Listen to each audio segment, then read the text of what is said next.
दोस्तों नमस्कार। आप सबका स्वागत है मेरे चैनल हिंदी की बिंदी पर। मैं हूं डॉक्टर प्रदीप प्रसन्न और आप भी प्रसन्न होंगे। आइए कुछ नई बातें सीखते हैं आज के टॉपिक के साथ।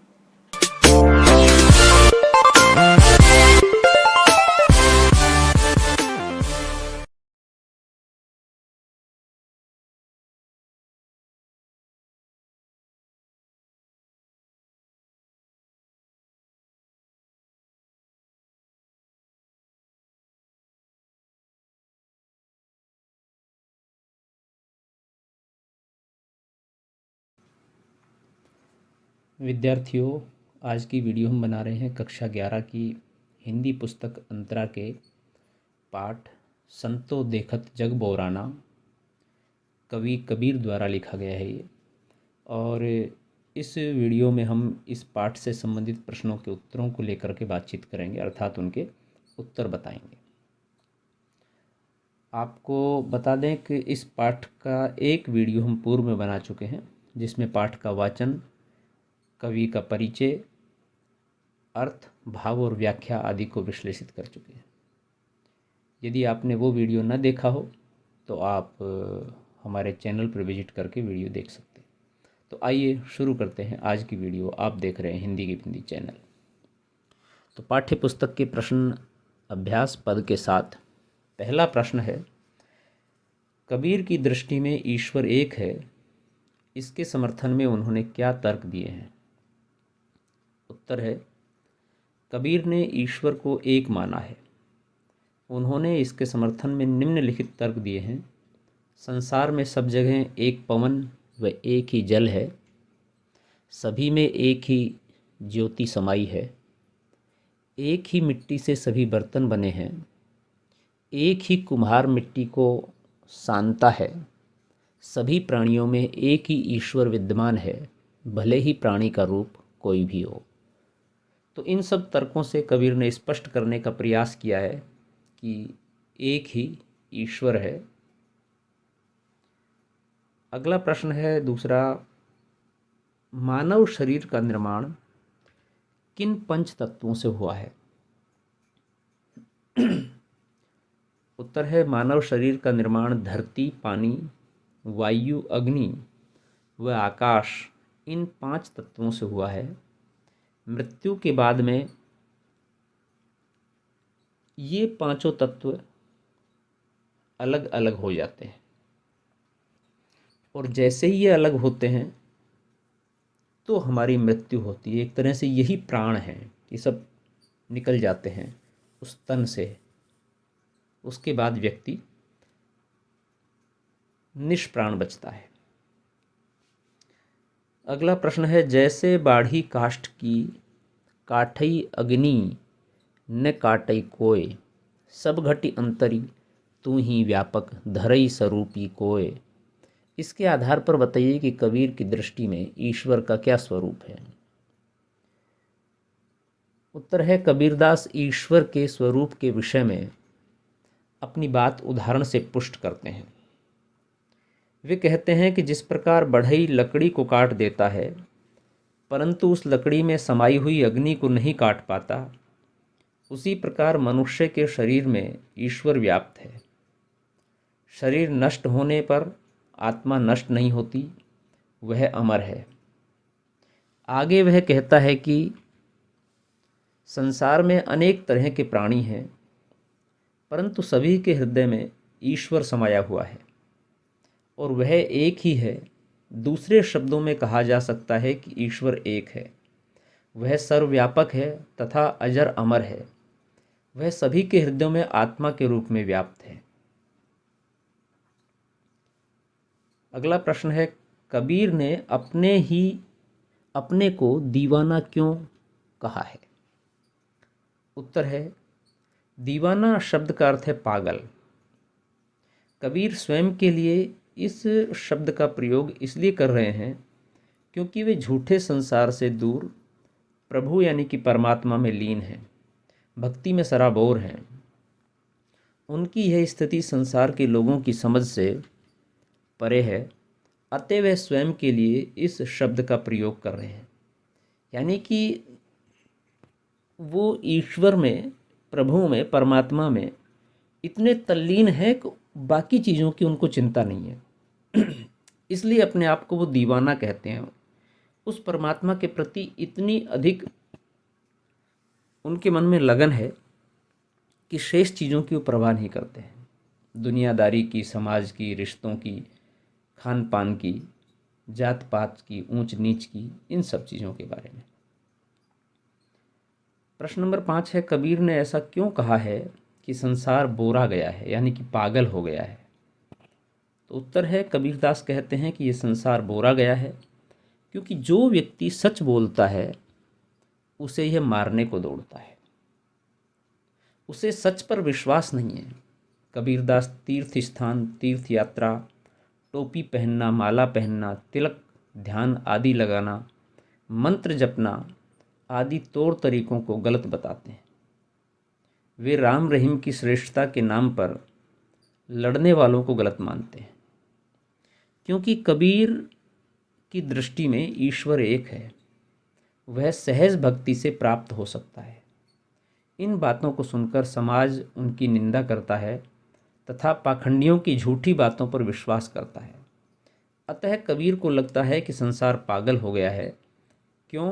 क्योंकि संसार में जो झूठ है, प्रपंच है, पाखंड है, उसके प्रति विश्वास अधिक होने लगा है और सही के प्रति लोग विश्वास कम करने लगे हैं, उससे दूर भागने लगे हैं।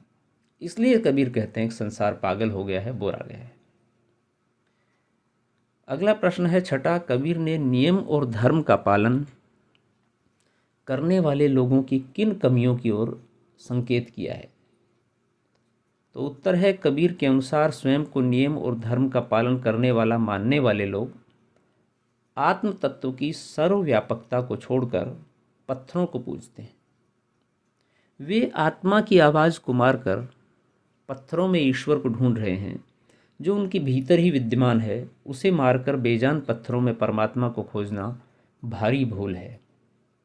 कबीर दास का मूल वक्तव्य यही है कि ईश्वर कहीं नहीं है, आपके अंदर है।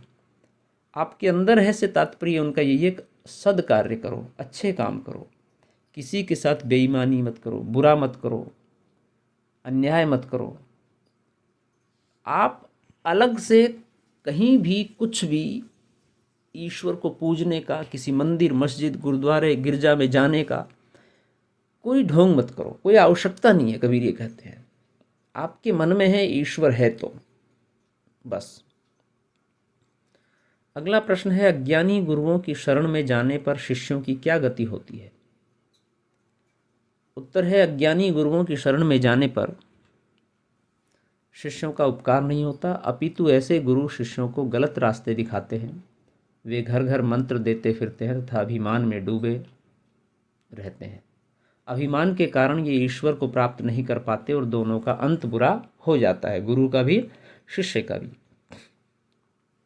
आजकल वर्तमान में जितने भी ये बाबा हैं, ज़्यादातर ढोंगी बाबा हैं, जो ईश्वर के नाम पर, भगवान के नाम पर लूटते हैं, बेईमानी करते हैं, भ्रष्टाचार करते हैं, व्यभिचार करते हैं, ये सब यही करते हैं।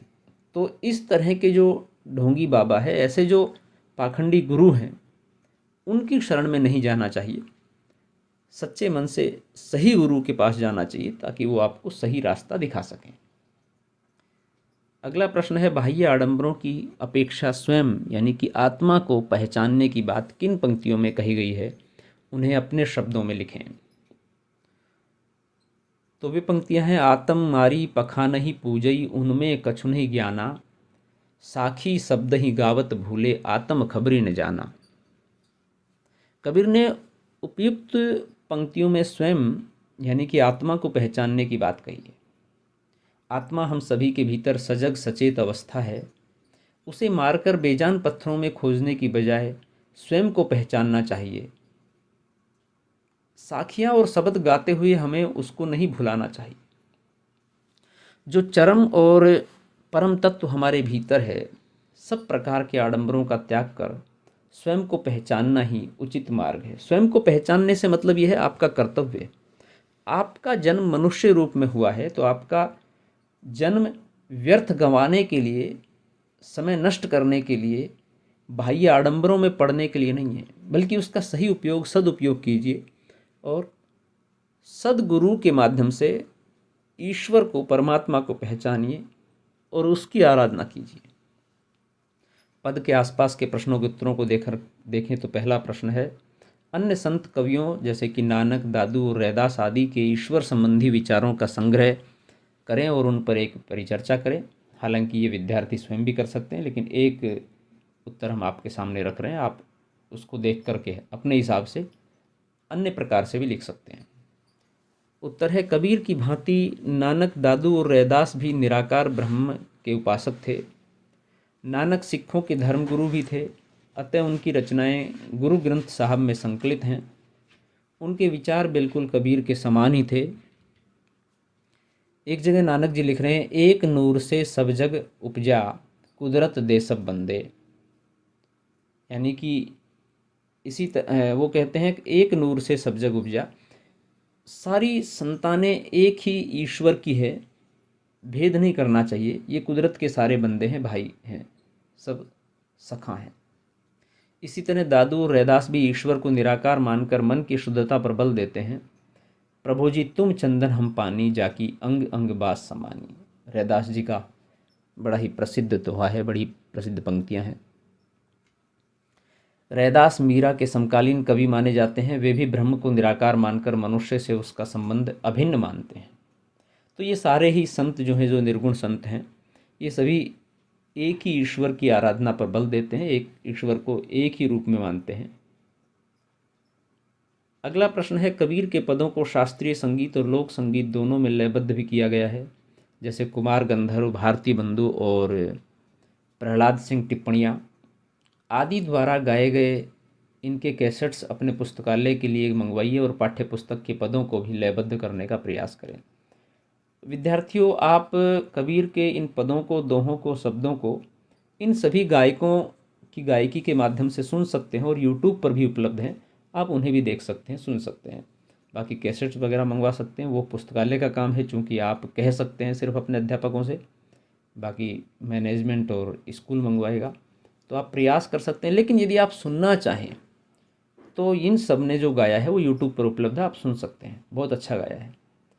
तो पुस्तकालय के लिए उपयुक्त कैसेट अध्यापकों की मदद से, मैनेजमेंट की मदद से आप मंगवाइए और संगीत अध्यापक के माध्यम से पदों को लयबद्ध भी किया जा सकता है। आप में से स्वयं जो अच्छा गाता हो, विद्यार्थी या कोई टीचर, तो आप लोग भी उसे रिकॉर्ड कर सकते हैं और अपने पुस्तकालय में संग्रहित कर सकते हैं। तो विद्यार्थियों, ये थी आज की वीडियो आपने पूरी देखी, इसके लिए आपका बहुत बहुत धन्यवाद। आशा करते हैं वीडियो आपके लिए लाभान्वित होगी। यदि वीडियो अच्छी लगी है तो लाइक करें, शेयर करें, कमेंट्स करें और हिंदी की बिंदी चैनल को सब्सक्राइब करना न भूलें। साथ ही साथ बेल आइकॉन को भी दबाएं ताकि सभी प्रकार की वीडियो की सूचना आप तक पहुंच जाए। यदि आपके मन में इस वीडियो को लेकर के या किसी अन्य टॉपिक को लेकर के कोई सवाल, कोई जिज्ञासा, कोई प्रश्न हो तो आप कमेंट्स बॉक्स के माध्यम से हमें सूचित करें, हम उसका समाधान करने का प्रयास करेंगे। आज के लिए इतना ही। नेक्स्ट वीडियो में नेक्स्ट टॉपिक साथ फिर मिलते हैं, तब तक के लिए शुक्रिया, नमस्कार।